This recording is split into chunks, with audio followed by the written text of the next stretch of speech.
I'm back. Sorry for the two-part video. Let's just chalk it up to a bout of unexpected gastrointestinal distress. Moving on.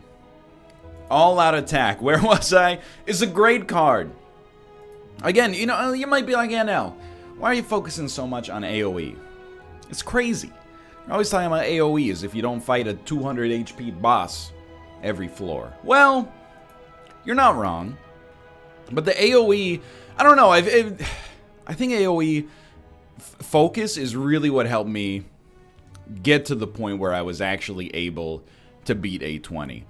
All of a sudden being like, realizing what the inflection points were for my run. Hey, dying to gremlins. Hey, dying to second floor elites, which are, except for the book, all AoE based.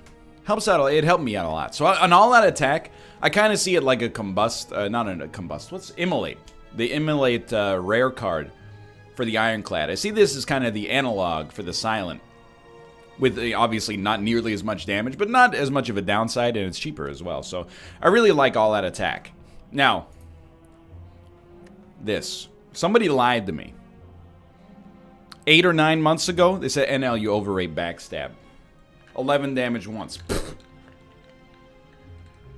Sorry, I was caffeinating for the rant I'm about to go on. The reality is backstab, I gotta give this a 5. And I'm being 100% sincere.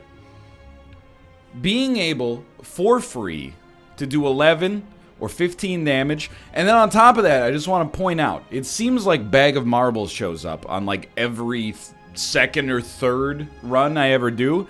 So really, you're kind of, once it gets upgraded, and you probably will upgrade it, you're looking more at like, 22, 23 damage here for 0. It's insanely useful because being able to kill enemies quickly means you take less damage. It's just simple as that.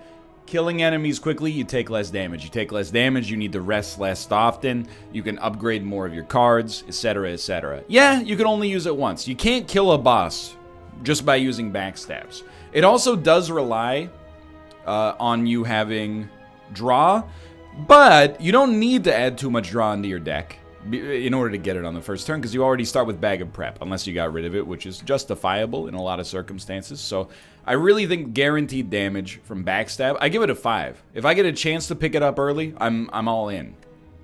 Absolutely. Blur. It's a tricky one. It's a card I very much overrated. The reality of my experience on A20 is that most of the time that I play Blur, I don't get to roll over any block at all. It's a bummer.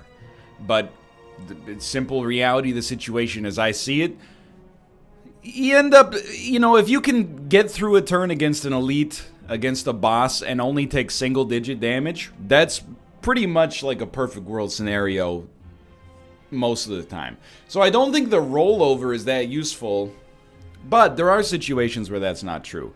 If you have like Orichalcum, and well, that doesn't really make any. Well, no, that doesn't make any sense at all. Now that I think about it, if basically Blur to me is kind of a way to. It's a block, and upgraded, it's a better block, and it works really well with something like Burst, which is another probably 5 out of 5 card.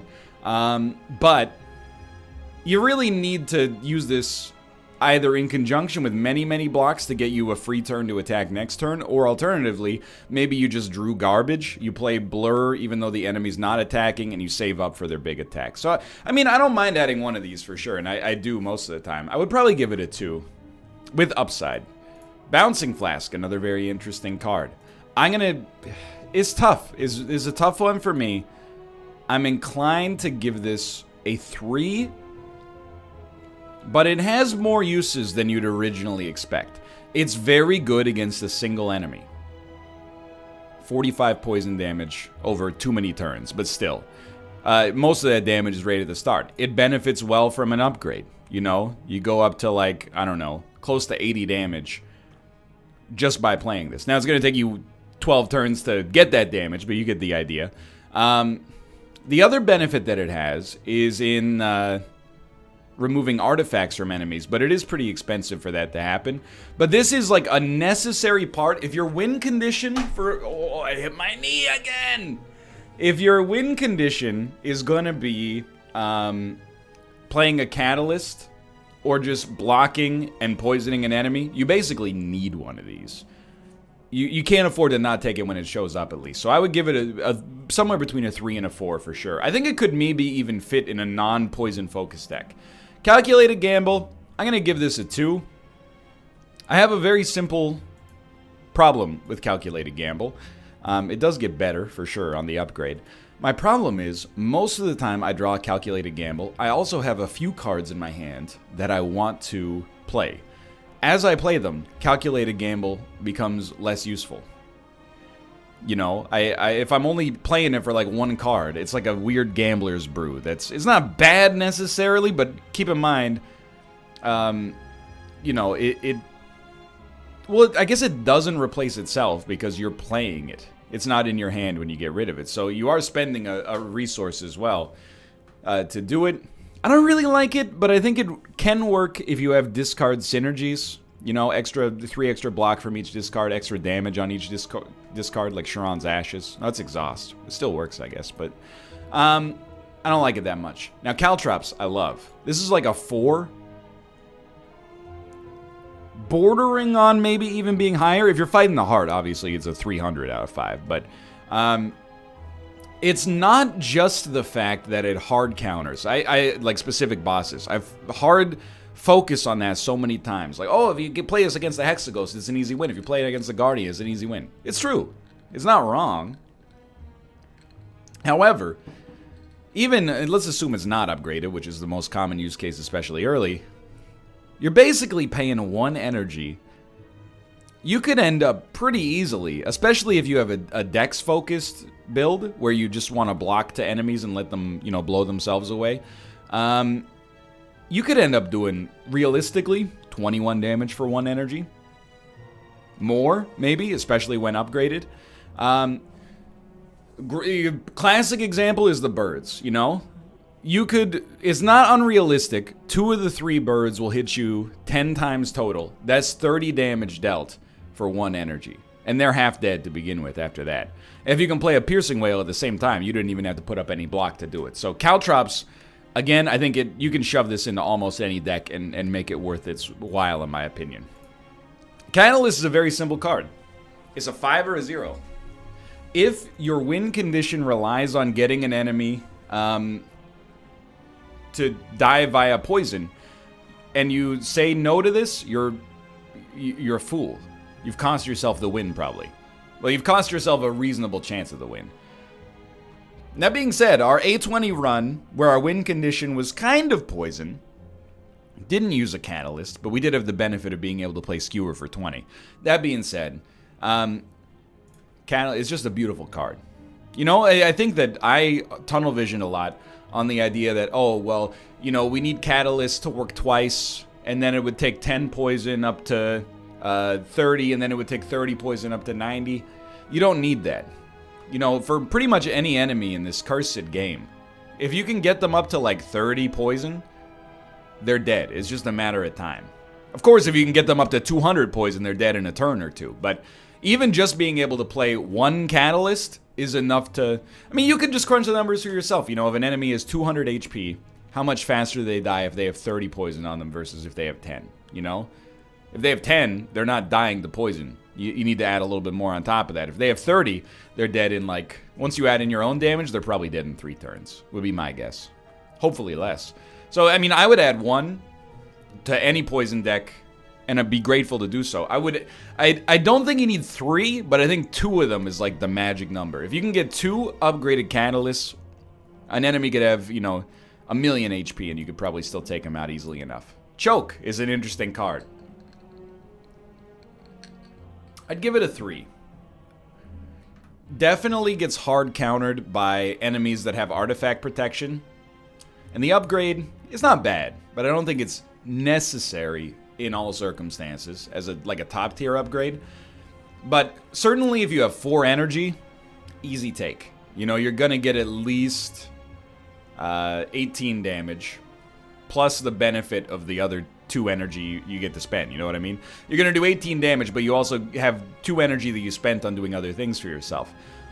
If you have 4 energy and a lot of 0-cost cards, this all of a sudden becomes a situation where, you know, maybe you could realistically do 30 damage to an enemy in a single turn for 2 energy, plus the benefit of the other energy you get to spend. So I really like Choke, but I have...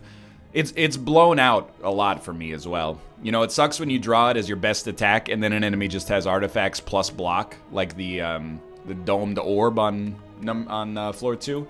Still, I think it's pretty good. Concentrate, I don't like it. I actually would be inclined to give it a 1. I just think there's almost no circumstances I've ever come across, and this could be me specific. I don't think there's been many circumstances where I've been able to discard 3 cards and do anything meaningful with the remaining energy I have.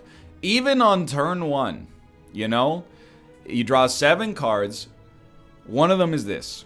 You play it. You got 6 cards. You discard 3. Alright, all of a sudden, we got 5 energy, and we've only got 3 cards in hand. One of them's probably a backstab. So you really need a lot of draw to make this work. I'm not denying that it could happen. The upgrade makes it way more playable, but I don't know. I've never made it happen. Let me caffeinate, because this is a tricky one right here. Crippling Cloud, I don't like it that much. Now, how do I reconcile that with the fact that I love AoE? I feel like 7 poison to all enemies is very good. It's very good. If you apply this to 4 enemies, realistically, all 4 of those enemies are going to have like under 30 HP. It kills them pretty quick, as does the weakness. Why don't I like it? Because I feel... Well, why don't I like it that much? Because I feel that AoE is most beneficial early, in my opinion. Late in the game, you got other options to deal with, you know, the 2 exploders, 2 thorn lords. If you don't know what these enemies are, I think they're called spikers. I don't remember. The other one might just be called exploder. You got other tools that you can use to deal with them. So in the early game, that's when I focus the most on AoE, and I just feel like Crippling Cloud is too expensive. You know, it's not that it's ineffective, it's just that for 2 energy, it still allows maybe 4 gremlins to hit you.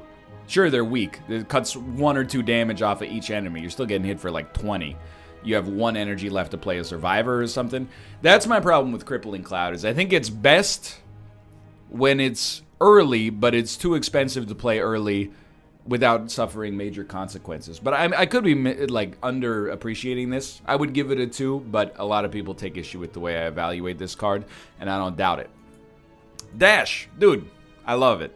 It's a simple, you know, this is about what I'm capable of evaluating. Can I also tell you that my whole life, I didn't realize this is 2 feet running. For some reason, I had always thought that, like, this was the silence, like, pants. This was the silence torso, and it was swinging a big hammer.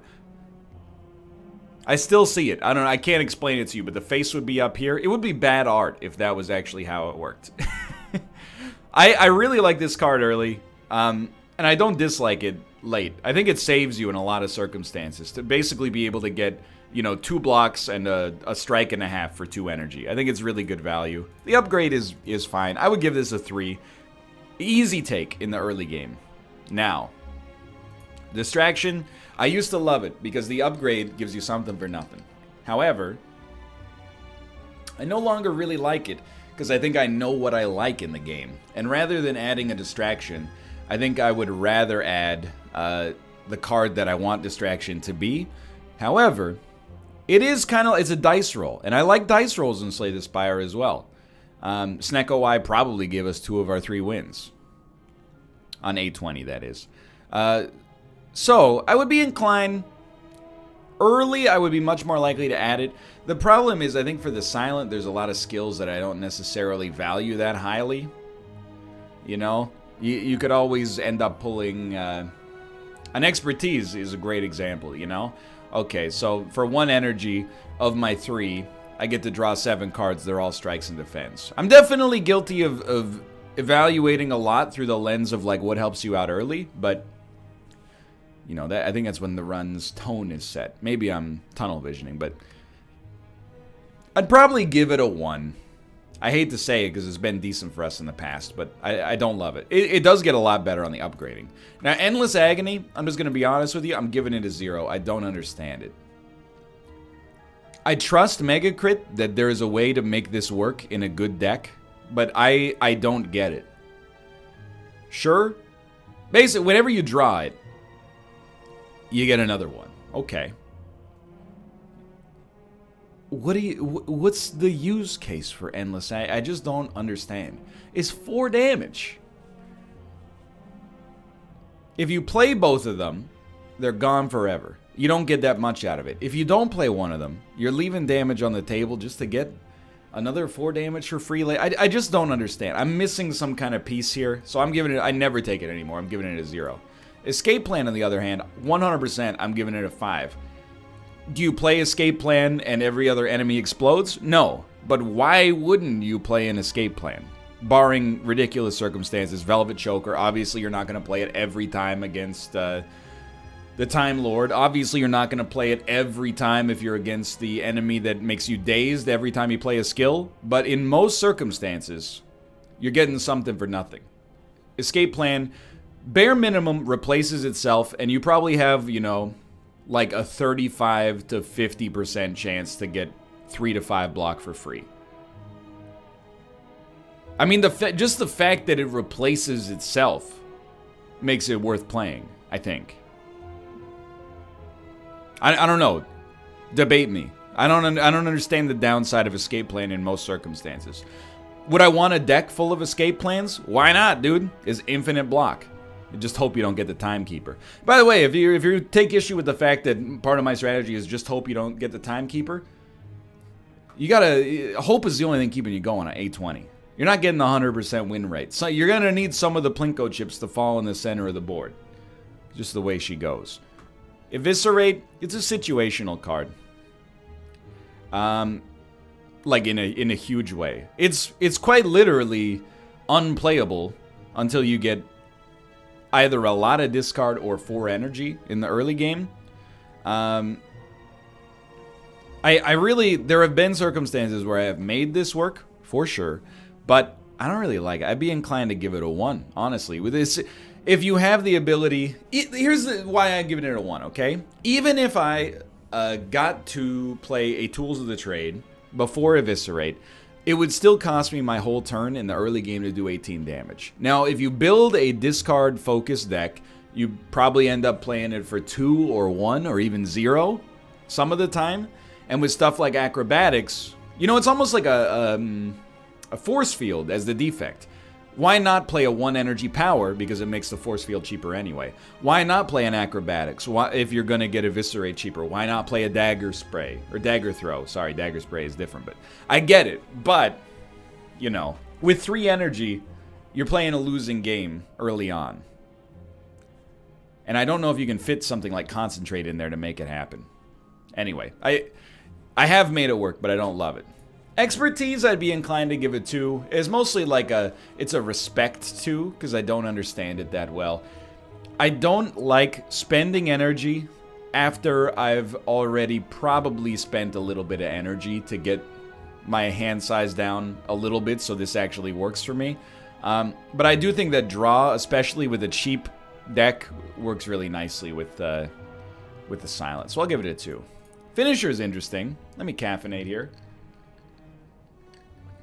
If you, well, let me just say that I think it's at least a 3. It's probably not a fair thing to evaluate it compared to a Basic Strike, because Basic Strike is really bad. But it's very easy to concoct a plausible scenario where this is pretty good for you. You know, you have an upgraded Cloak and Dagger. All of a sudden, for 2 energy, you're getting 6 block. You're getting 20 damage. It's pretty good. And if you have more shivs, you're doing even better. More zero-cost attacks, you're doing even better. This is where something like draw comes in handy, because, you know, if you're not... if you've only got 5 cards in hand, I think it's unlikely Finisher is going to be that impressive for you. But in the right circumstances, I don't think you would necessarily look to this as a run winner, but as a way for you to really piggyback off of some other cards. It can help you out a great deal. It's kind of like I didn't really say anything. I said a lot without saying anything at all, but I do add this all the time. Flechettes, you gotta know when to hold them, know when to fold them, know when to walk away, and know when to run. If you have draw, this can be a 3, maybe even better. A lot of the time, you do dead draw it, but with something like well-laid plans, you can afford to hold it and wait. And, I mean, it really is. It's kind of like... I consider it a better finisher, if that makes sense, because you don't actually have to play the attacks, or well, in this case, skills, to get the damage out of them. So I'd be inclined to give Flechettes a 3 as well, but you got to know what your deck's doing. You know, if you have like 4 blocks in a 15-card deck, probably you don't want to take Flechettes. Footwork, this is a 4. I think you can realistically put this in any deck. If you play 2 blocks, it's more than paid for itself. There will be some circumstances you don't want to play it because you can kill an enemy faster by not spending the energy here and directing it towards offense instead. But if your fight is going to be long-ish, at least 1 is fine. I think you could probably make 2 work if you're doing a deck that focuses on maybe Noxious Fumes, Caltrops, etc., etc. I think you can go overboard. If an enemy is going to scale its strength faster than you can get your decks out there, you don't want to put 3 or 4 of these into the deck. But I think 1 for sure, 2 strong maybe. It's a very good card.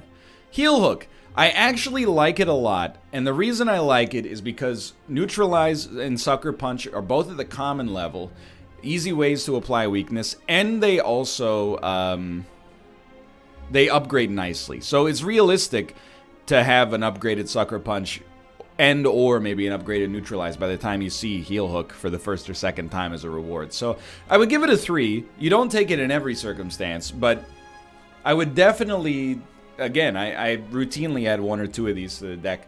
A free attack is really nice. It replaces itself as well. If you have to play it for 1 without the extra condition, is obviously not very good at all. But I think if you can make the condition work, you can basically make it work reliably. By the time, if you have weakness engines in your deck and your deck's not super fat, you're going to keep enemies weak like the whole time. So, Infinite Blades, I'm going to be honest, I think it kind of sucks. Debate me. I used to like it. Obviously, if you're rolling an accuracy Shiv deck, yeah, it's very good. But 1 energy early for 4 damage per turn to 1 enemy. That's why I wanted to make that clear, because I'm going to use the exact opposite argument for Noxious Fumes pretty soon. I don't think it's that useful, but it's kind of one of those cards. It's Feast or Famine. It's critical maybe if you're trying to roll a Shiv deck, especially with the innate upgrade, but I don't like it that much. I'll give it a 1, not a 0, but a 1. With the caveat that obviously if you're going Shiv heavy, I mean, you either want Shivs or you don't. If you want Shivs, you would take this, probably 1 of them. If you don't want Shivs, you say see you next Tuesday. Leg Sweep, it's a great card. I'd be inclined to give this a 4, maybe even a 5, to be honest with you. Somewhere on that border. You can have too many, but anything that applies weakness is very valuable. You have to consider it's not really, like even on this, it's realistically not even 11 block.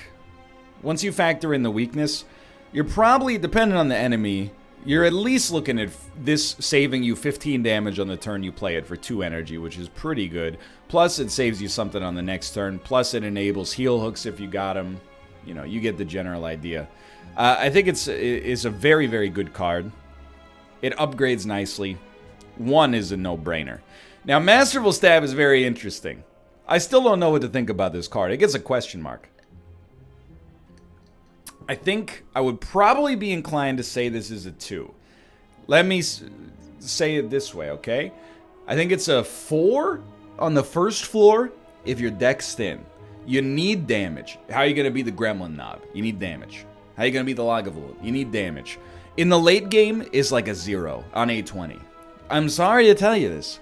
You're not going to be playing this for 0 or 1 on the 3rd floor boss of Ascension 20.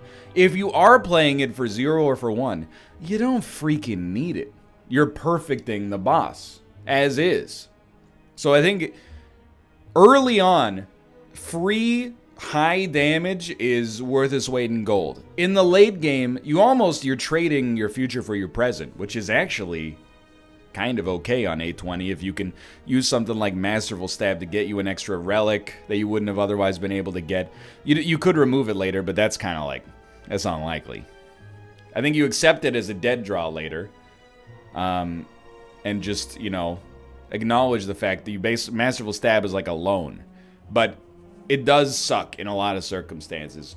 A number of times I've been like, I don't need a lot of damage. I already have Masterful Stab. All of a sudden, you get hit for 6 times 1 on the Hexaghost, and it's trash. It's literally, mathematically unplayable, but it's pretty... I think it can be useful early. Noxious Fumes. Very good card, in my opinion. Cheap, consistent damage, AoE, purges artifacts from enemies. It's a it's unlikely. Noxious Fumes, you're never going to be like, oh, I killed a 400 HP enemy just with Noxious Fumes. It would take you your natural lifespan for that to happen. But as a baseline for poison to never decay so that your catalysts are always going to be, doing the maximum amount of poison multiple that they could conceivably do, as a way to get enemies' artifacts gone, as a way to do AoE damage for 1 energy, is really good. I think Noxious Fumes is one of the few poison-focused cards you could totally feel okay putting into a deck that is not poison-focused. I think this is, like, archetype agnostic, a playable card, which is a huge compliment. In the poison archetype is part of the foundation, I think. Predator is another interesting card. 15 damage plus 2 draw next turn is pretty good. It's good damage. It's better than playing 2 strikes, obviously. The downside is that anything that costs 2 early on compromises flexibility. With this, you could have played a strike and a survivor. Is that as good? Well, it depends what the enemy's doing, and on your own existing HP. I'd be inclined to say this is a 2. If I have something like Bullet Time, I'm a little happier to see this. Makes me more likely to draw Bullet Time and more gas next turn. But, and if I have something like a Deflect, particularly that can smooth out the damage that I might take, Neutralize to weaken an enemy that might be kicking the crap out of me. You're kind of like, you're between a rock and a hard place early. You need damage to progress through the first floor as the Silent, and he poured in a storm. So I'd say Predator is probably like a 2, but it's not necessarily bad. Reflex, I mean, I get it now. You play Survivor, you get 8 block, you basically get to draw a card out of Survivor as well. It removes the downside from another card's discard ability. I think if you are building a discard-focused deck, I mean, especially upgraded, it's actually pretty good. If you're building a discard-focused deck, sure, but I find it kind of meh. I don't really like it. I would probably give it a 1, honestly. Oh, now we're getting into the good gravy here. Okay. Riddle with Holes. Pretty simple. It's basically like a worse Predator early. If you have any strength gain, it's very takeable. If you have Shuriken, it's takeable. If you have... I'll go so far as to say, if you got... what's the one that gives you 1 strength up? Vira? If you have Vira, take it, dude. 20 damage, you can't sneeze at that early. But I do think, short of any kind of strength gain, it's not really that good. I think it kind of is a little stinky. It's worse than it looks, in my opinion. I'd still give it a 2, though. Setup. This is... You just get into the cards that are too smart for me. I'm not saying nobody's ever won a run with setup. Sure, there's good scenarios to make it work. The obvious scenario, I think, is as a bootleg well-laid plans. You have something you don't want to play this turn, but you know you're going to need it next turn, boop, you're basically getting it for free for the next turn, especially if it's upgraded. But I'd be inclined to give it a 1, though, because most of the time I draw this, I end up not playing it. You know, I just don't see valuable use cases for it in most circumstances, but I could be wrong. Now, Skewer is an interesting card. Skewer, I would probably give a 4. It won me my A20 run, but it was a dream scenario. I had Ice Cream, that was the big one, and I had enough block to never ever have to... basically, I gained probably like +1 energy per turn until this became lethal, which was, I would say, unlikely. But when it happens, you're a happy man, for sure. Why do I like it so much then, in most circumstances? Usually, if you get the opportunity to play it... Well, and let me put it this way. Especially upgraded, it gets so much better. But you're going to know when it's the right time to play it. And if it's not the right time to play it, you wait until it comes around again. You pretty much are only going to play Skewer, I think, if you have no other options or to kill an enemy. Which almost by definition makes it pretty good, I think. You know, you can play... People focus, in my opinion, a little too much on playing it for 0. You know, you can play it for 0, get a kunai, shuriken. Sure, I mean, that is value, without a doubt. It's flexible. I think that flexibility is important. The ability for you to play it for 3, 2, or 1, or even 0 early on is enough, but of course there are perfect world scenarios. I mean, I just have to give it respect. I have to give it a 4, just because it basically was the engine that allowed me to win A20. Tactician, I do value energy. It's the same as Reflex to some extent. You know, you're only going to put it in a discard deck. I don't even need to bother rating this card. Now, Terror. I think that this card is almost a must-take. Not a mistake, a must-take, depending on the way that you build your deck. If your deck is going to kill enemies by attacking them, this is a card you need to have. There are big downsides. The huge one is that you need to purge all of an enemy's artifacts to make it useful in the first place, otherwise it'll fizzle. But, you know, if you're going to be playing Skewers, if you're going to be playing Riddle with Holes, if you're going to be playing, you know, 150 shivs to kill an enemy, this makes every other card in your deck better. If you're using poison or some alternative means, it's probably not strictly necessary, but I still think this is, for 1 energy and a permanent effect, it's basically like a power. It's got no AoE benefit, by the way, but I would still give this probably a 4.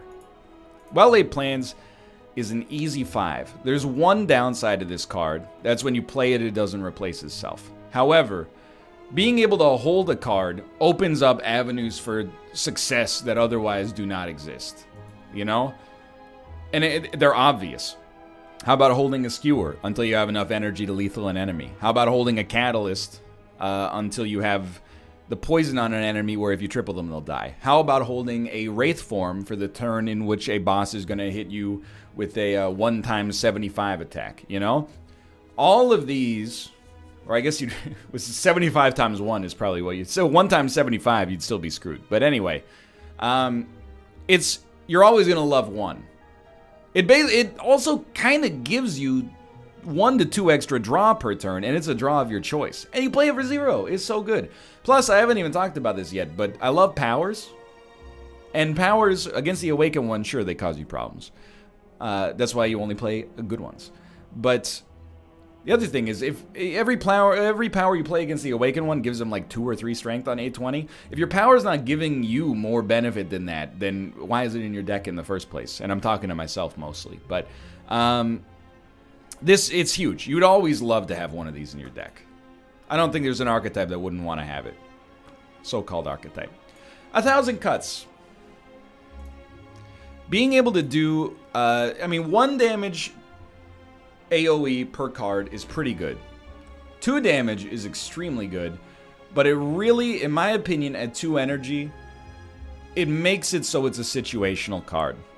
If it was 1 energy, it would be probably insanely overpowered. But at 2 energy, I don't think you can afford to use this like a Well-Laid Plans or a Dex, or a Footwork, I should say, or a Noxious Fumes. I don't think it's playable outside of the archetype where you basically are just constantly playing cards for 0, generating shivs, drawing and discarding for 0, etc., etc. So I think that it's very good in that archetype, especially for room fights. For bosses, maybe not so much. I'd call this probably, let's call it a 2 for that. But it's a 2 with huge upside if you know what you're doing. After Image is also very interesting. I used to overrate this card. I probably would have given this a solid 5 like 3 months ago. But now I think it's more in the 2 range, yet again. Innate After Image is extremely good. And if you get any kind of power synergy, if you can play this and Mummified Hand will make something else free, it's like an obvious no-brainer. You know? Every card how much block does After Image give you over the course of a fight? It probably gives you like, 300 block for free for 1. But how often does After Image end up, specifically giving you enough to stay alive on a fight? Not that often, but even just dampening the damage you receive is pretty valuable. I definitely don't... You know what? I'd be inclined to give it a 3. Yeah, I've talked myself up. Alchemize is a weird one. As, weird and interesting are two sides of the same coin, I guess, but... I think Alchemize, I completely underrate. Getting a potion, especially if you can get it for 0, but getting a potion every fight, maybe multiple times if you have a burst, for example, is really good. 10 damage to all enemies, 20 damage for 1 energy, 3 weakness, thorns, intangibility. Sure, you can strike out, you can get Gambler's Brew, but you can also, you can get regen out of it. I think it's insanely good. Why do I never take it, or rarely take it? Well, 2 options, 2 reasons. One is, it's rare, so oftentimes the most likely case to take Alchemize is in a situation after you've just beaten a boss. You got 2 other rares that maybe will have a more demonstrable impact on your run. The other reason is Sozu. Sozu's good enough that if you take Alchemize, you're not going to be like, well, I can't take Sozu. It would make Alchemize worthless. So in that case, it does become pretty much a completely dead card. So I don't know how to evaluate this. What I will say is there's an archetype I haven't done. Well, not archetype, but style I haven't done that seems very interesting. Something like White Elephant Statue, Alchemize, and Toy Ornithopter. It gives you so much sustain. You could heal for 20 every fight. But I think for now, I'd probably give this a 1. And it's not that it's bad. It's just that for the most part, if you got the choice between a 10 out of 10, an 8 out of 10, and a question mark out of 10, you're probably going to not take the question mark. Bullet Time. I think the Galaxy Brain take is to underrate this card and call it like a 2. But I really genuinely think Bullet Time is almost always at least a 4. Basically, even early, it's like the opposite of Eviscerate. Even early, you want to play it. For 3 energy, you can play 4 cards in hand. If you have draw, especially if the draw is 0, like a upgraded Prepared, for example, it gets even better. The more draw you add to the deck, the better this gets. You get the idea. You want to play that's the downside. You want to draw before you play Bullet Time. But, I mean, it's an obvious card. Everything's free that starts in your hand, at least. 1 of these in the deck is great. 2 of them, you'll be cursing his name every time you draw both of them in the same turn. Burst is a 5 out of 5. There's a caveat. You really want to have 4 energy in order to get maximum value out of it once it's upgraded. But on a very simple level, Burst allows you to play, for example, your 2 best strikes. Or sorry, your 2 best defense. All of a sudden, instead of playing basic defend, dodge and roll, you're playing dodge and roll twice. You got 8 block this turn, 8 block next turn. For 2 energy. Doesn't sound that good, now that I put it that way. But once you upgrade it, it becomes unstoppable. A Bursted Catalyst, it can easily win you a boss fight. You know, a bursted Alchemize, 2 potions. Did I not rate adrenaline? Sorry. A bursted adrenaline can give you enough enough gas early on to never take damage on a fight, for example. Adrenaline is another one that, like, the only thing that sucks about adrenaline is the fact that you have to choose it over other rares most of the time. But this is, again, at least a 4. Probably a 5. But anyway, burst, extremely good. Ooh, we're getting close to the wire here. Corpse Explosion is also disgustingly good. I would have given this a 5 out of 5, but now I have to give it a 6, because I realized that the more Corpse Explosion multipliers you put on an enemy, it multiplies the damage they deal to enemies. I thought it was like a binary, or I guess like a Boolean sort of situation. If an enemy has Corpse Explosion, it does its max HP to all enemies when it dies. But actually, if it has 3 Corpse Explosions, it'll do 3 times its max HP to all enemies. That's what I've been told, at least. That's insanely good. This is like one of the best AoE cards in the game, maybe even better than Immolate.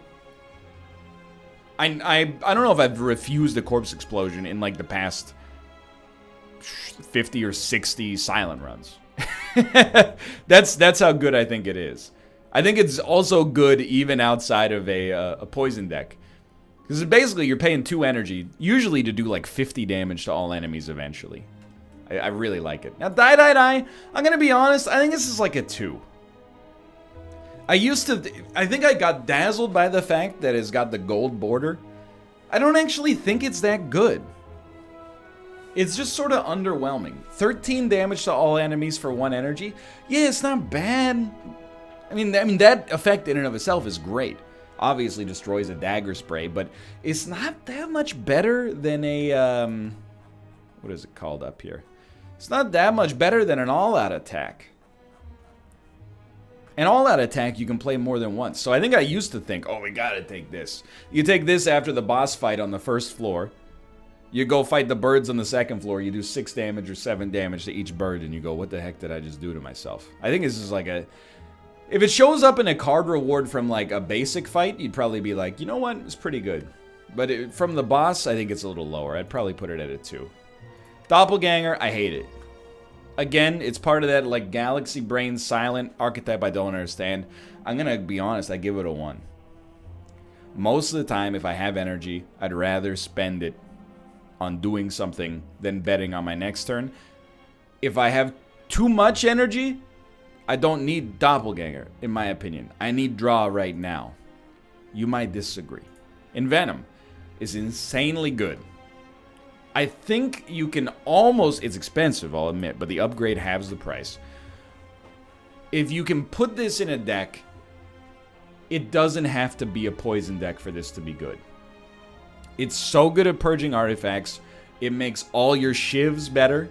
You do need to be able to hit an enemy more than once per turn to make it effective, I think. But, you know, all this is extremely positive. For 2 energy is really good. You need to have a good energy base, and you need to be able to play attacks. Preferably a lot of cheap attacks. But I would give this maybe a 3, potentially going higher. Glass Knife is a wild card. I would give it a 4. It's almost an unparalleled damage source early, and you need it, but it does need to be upgraded. This card, like, if you want to play it past the first floor, it needs to be upgraded. Now, when it's upgraded, it's doing 24 damage for 1 energy the first time you play it. That's nuts. You don't even need to concoct a situation where you got, like, vulnerability. And then the next time you play it is doing 20. And then the next time is doing 16. That's still pretty good for 1 energy.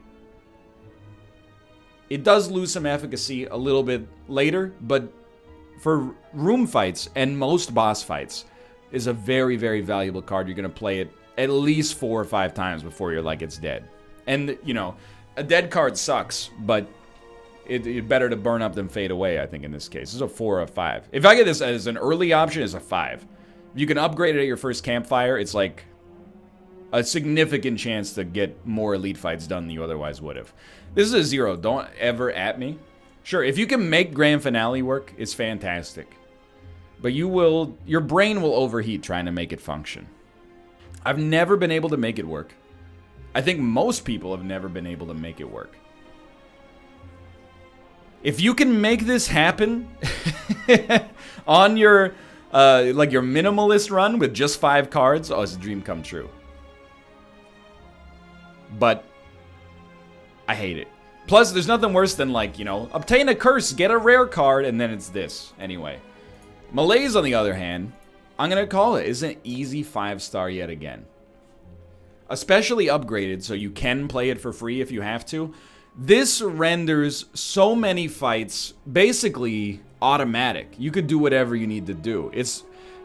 I always think to, like, if you're able to play this for 3 or 4 against that second floor fight where the 1 minion over here makes it so you're dazed anytime you play a skill, this means you basically have like 5 or 6 turns before she does her like 20 whatever damage attack. It buys you so much time. Obviously, completely bodies 2 of the 3 first floor bosses, minus the slime, but it's still good to play against the slime because of the weakness especially. It does really well against the Awakened one. Does well against the Time Lord. Donodeka. I think it does pretty well, but those are only ×2 attacks. Second floor maybe is not super strong, but it's super strong on the room fights on the second floor. You know? Takes a bird out of the equation. And you don't need me to talk about it. It's insanely good. And if you can get, like...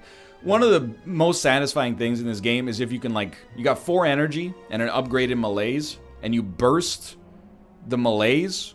So all of a sudden, you know, you're taking 8 strength and applying 8 weakness to the enemy is beautiful.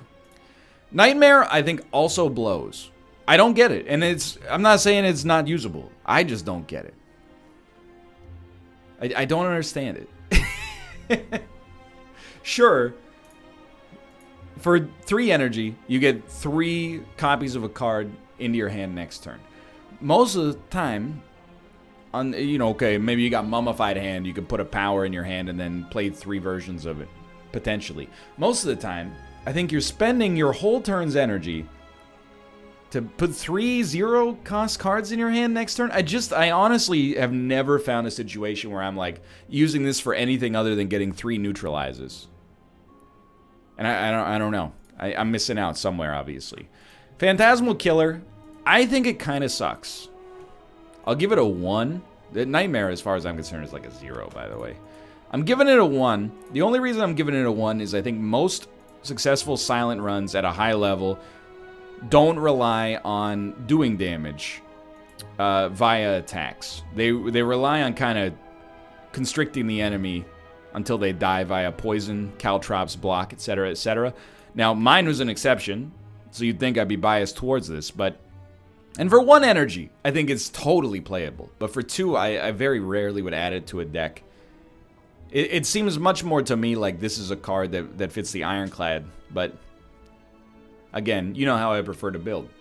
Now, Storm of Steel, if you're building a Shiv deck, I think it's fine. I would probably give it a 2. I don't think it's as critical as something like an Accuracy. Or even like an upgraded Blade Dance. That's all I gotta say about that. Now, Tools of the Trade for 0. It's the rare discard focus card that I think totally is this is an upgrade to any deck. It's basically a passive ability. Maybe it costs you 1, but it's a passive ability. Remove your worst card. Or maybe a card that gives you a benefit upon discarding it. To draw a random card, which by definition is likely to be better. So I would give this a 3. I don't always take it, because at the rare level, there's maybe better choices, but it can be very good. Unload. Anytime, especially early, you can do double-digit damage for 1 energy, I'm happy. There is a downside to Unload. Usually a downside. You discard all of your blocks to play it. So what do? Well, preferably you play as many blocks as you feel you can afford to play before you play it. I think it's a 4. Most of the time, the downside is not that bad, and the upside is well worth it, especially because the silence suffers for damage until all the conditions get set, you know? You get your poisons, your catalysts, etc., etc. Wraith form, I would be... It's tough. Wraith form is like this. You could write an essay on this card, I think, which makes it beautiful. The benefit of Wraith Form is easy to see. You use this to buy yourself survival on a turn that probably would have killed you if we're talking about bosses, or would have maimed you if we're talking about room fights.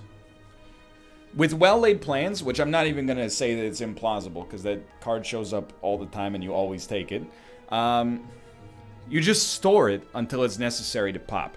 There's one big downside to Wraith Form, and that's if you end up having to play it early to survive, it will kill you. But if you didn't play it, you probably would have died anyway. I would say that Wraith Form is a 4, though. I think it can be the card that wins you the game. That's my review of the silent cards. Thanks for watching. I apologize for 2 episodes. This is like 80 minutes of analysis. My brain's on fire. Thanks for the support on all the Slay the Spire videos. I really appreciate it. If they do a major content push, I'll be back. I'm answering that question once and for all. Not my intention right now to play mods, but Mega Crit, hit me up. If you do a major content push, I'll be back. It's my 2nd longest running series of all time. I love it. Thanks for watching. I'll see you next time. See ya.